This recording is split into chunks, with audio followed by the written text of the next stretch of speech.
వైఎస్ఆర్సీపీ వీళ్ళని జాయిన్ చేసుకుందో లేదో, బోర్గడ్డ వాళ్ళని, లేకపోతే అతనితో నన్ను ఎందుకు కంపేర్ చేస్తున్నావు? పిచ్చా నీకు? బోర్గడ్డని వ్యతిరేకించింది I'm the first person. YSRCP ఏమని ప్రచారం చేసింది చూడు, ఏమని ప్రచారం చేసింది? అతన్ని మా వైఎస్ఆర్సీపీ నేత అని ప్రచారం చేసింది. ఇదిగో సాక్షి టీవీలో వచ్చిన వీడియో. వైసీపీ నేత బోరుగడ్డ అనిల్ క్యాంప్ ఆఫీస్ కు టీడీపీ గుండాలు నిప్పు పెట్టారు. కోటంరెడ్డి, సీదిరెడ్డి, గిరిధరెడ్డిలను ప్రశ్నించినందుకు ఏమన్నాడు ఈయన?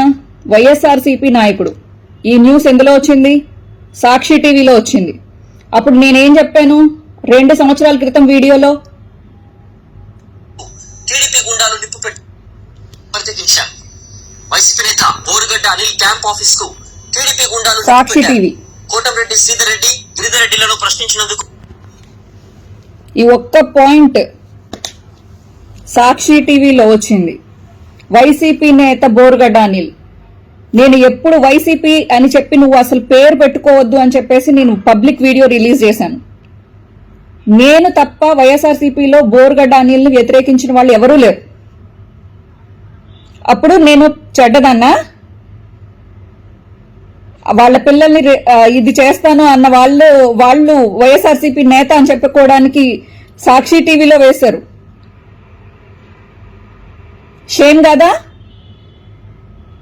ఎప్పుడైనా శ్రీరెడ్డి వైఎస్ఆర్సీపీ సానుభూతి పరురాలు అని చెప్పి ఒక్కరోజు సాక్షి టీవీలో వచ్చిందా? నన్ను కార్నర్ చేసినట్టు కాదా? ఇలాంటి వాళ్ళ వైఎస్ఆర్సీపీకి కావాలి? ఇంకా చూపిస్తా, నన్ను ఎలా కార్నర్ చేశారు అనేది చూపిస్తా.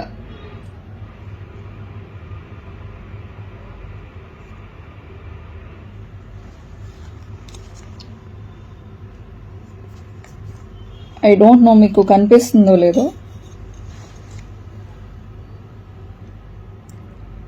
మహేష్ శీలం అండ్ జగనన్న ఈ ఫోటోలో ఉన్నది. ఈ ఫోటో ఎందుకు చూపిస్తున్నాను అని అంటే, ఈ పిల్లోడు రీసెంట్గానే videos పెట్టుకుంటున్నాడు.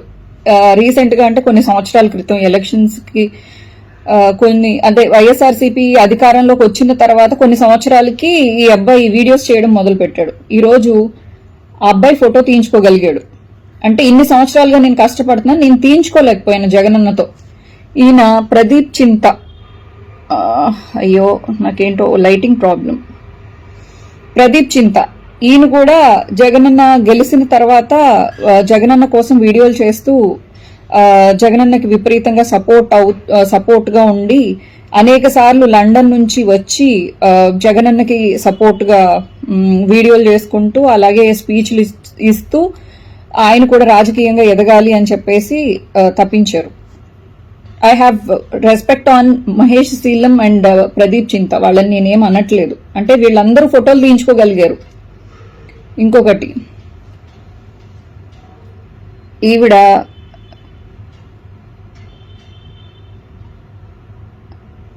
Shyamala, anchor Shyamala, just ఎలక్షన్స్కి 2 రోజులు అప్పుడు కూడా ఈమె గురించి ఏమన్నారంటే, సిద్ధం సభలు పెడుతున్నాము గెస్ట్గా రండి అంటే నాకేం డబ్బులు ఇస్తారు అని చెప్పేసి అడిగిందంట ఈమె.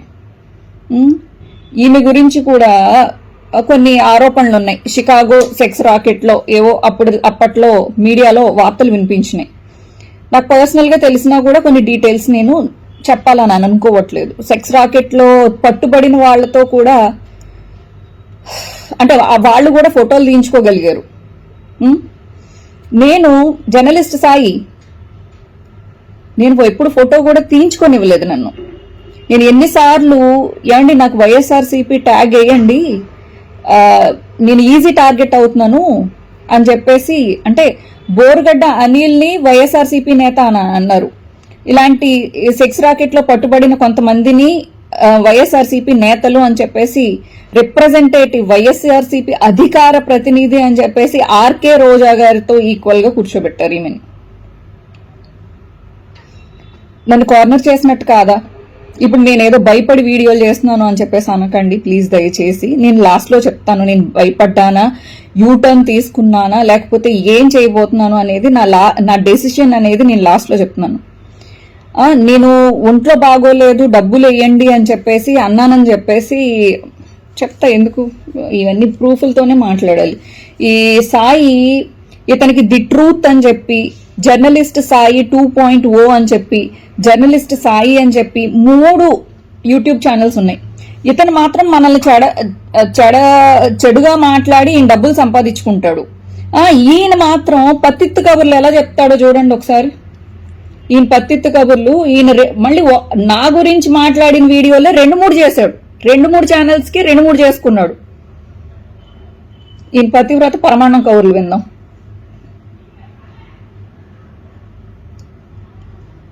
వ్యవహరిస్తోంది కానీ కోసం తను ఆ విధంగా వ్యవహరిస్తోంది, కానీ అది దుర్భాషలు దుర్మార్గపు మాటలు మాట్లాడకుండా ఉంటే బాగుంటుందని ఎవరైనా అనుకుంటారు.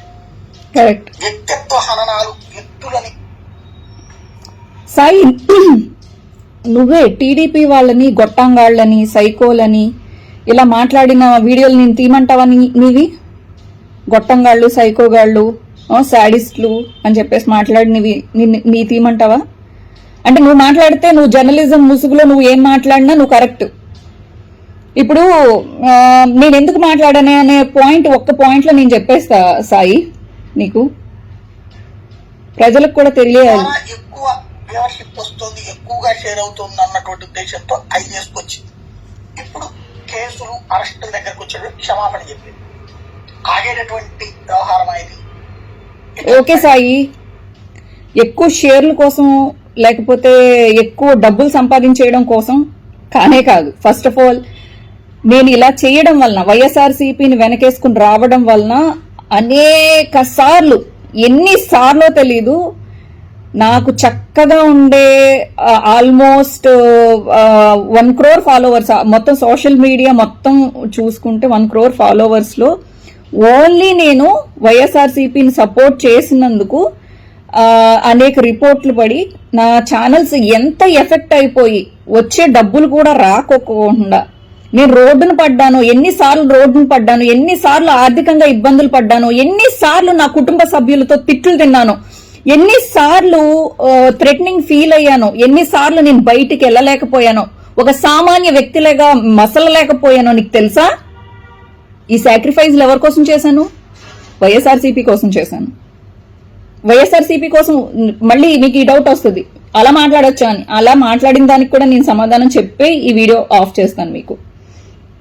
చెందినట్టు ప్రవర్తించడం, ఆ మధ్యన అయితే చక్కగా ఏదో గుళ్ళకది వెళ్ళి పూజలు చేస్తున్నట్టు ఇట్లాంటివి కూడా పెట్టి తర్వాత మళ్ళీ నా పూజలు, నా ధ్యానాలు, లేకపోతే నేను ఇస్కాన్ టెంపుల్లో నేను డివోటీగా ఉన్నాను.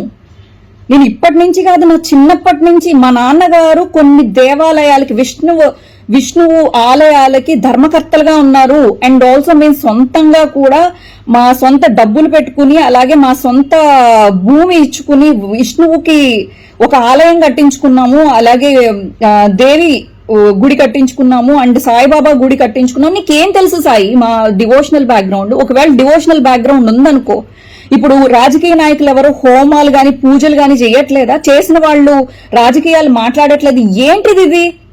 ఏం పైత్యం? నీకు ఏం వస్తుంది ఇలాంటివి మాట్లాడితే? ఇది ఏమి జర్నలిజం అంటే? దేవుడు పూజలు చేసుకుంటే మారిపోయినట్ట అంటే చెడుగా మారిపోయినట్ట, మంచిగా మారిపోయినట్ట? వ్యక్తిత్వం వేరు, అండ్ ఆల్సో భగవంతుడు పూజ వేరు. దయచేసి కొంచెం జర్నలిజం మాట్లాడేటప్పుడు ఇది వాడు. నేనే ఏదో పండితుడిలాగా నొక్కి ఆ ఒత్తులు ఇలా పలుకుతాడు, ఇలా చేస్తుంటే చాలా బాగుండేది, కానీ చంద్రబాబు నాయుడు చేసేది చాలా తప్పు అని ఆ కంట్లో ఇలా తీసుకుని అని చెప్పేసి కెమెరా ముందు ఆవలించకూడదన్న ఇంగిత జ్ఞానం ఉందా జర్నలిస్టు నువ్వు? కెమెరా ముందు ఆవలించకూడదు, నిద్ర వస్తున్నట్టు చేయకూడదు. ఇది కెమెరామెన్ ఎప్పుడైనా మేము ఏ కెమెరా ముందైనా గబిక్కిన తెల్లవారుజామున డ్యూటీలు పడినప్పుడు న్యూస్ ఛానల్స్ లో జర్నలిస్టులుగా చేసేటప్పుడు, న్యూస్ రీడర్లుగా చేసేటప్పుడు కెమెరా ముందు ఆవలిస్తే మా కెమెరామెన్స్ తిట్టేవాళ్ళు, మ్యామ్ ప్లీజ్ ఆవలించకండి అని చెప్పి. అవమానం కెమెరాకి, వృత్తికి అవమానం అది. ఎప్పుడో తెలియక ఒకసారి నేను అలా చేస్తే నాకు చెప్పినందుకు అప్పటి నుంచి నేను ఆవలించడం కానీ, కెమెరాని ఇదేంటి అపహాస్యం చేయడం కానీ అలాంటి పనులు మేము ఎప్పుడు చేయం. చాలా దండం పెట్టుకుంటాం మేము సినిమాల్లో షూటింగ్లప్పుడు, లేకపోతే ఇలా ముందు ఒకసారి కెమెరాకి దండం పెట్టుకుని. ఎందుకంటే అది వృత్తికిచ్చే ఇది. నీకు ఏం తెలుసు నీకు? ఎప్పుడు ప్రతి వీడియోల్లోనూ కంట్లో ఏదో వచ్చేస్తుందా నీకు? అంటే నువ్వు మాట్లాడేది ఏంటంటే నేను చెప్తా నువ్వు విను అన్నట్టు ఉంటది నీ యాటిట్యూడ్.